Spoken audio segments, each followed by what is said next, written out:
Qızılın qiymətinin sürətlə artması dünyadakı geosiyasi vəziyyətlə və yatırımcıların qızıla güvənli liman kimi baxması ilə əlaqəlidir. Bütün mərkəzi banklar, böyük ölkələrin mərkəzi bankları qızıl alırlar. Ona görə qızıl fantastik həddə bahalaşıb. 4000-i də keçdi, 4100 dollara yaxınlaşdı bir unsiya qızıl.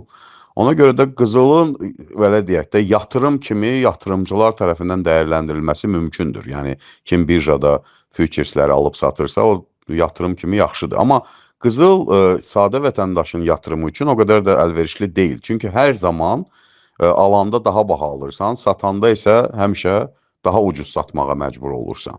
Və qızılın uzun zamanda bahalı vəziyyətdə qalacağı da o qədər də inandırıcı deyil. Bir müddətdən sonra geri çəkilməsi mümkündür.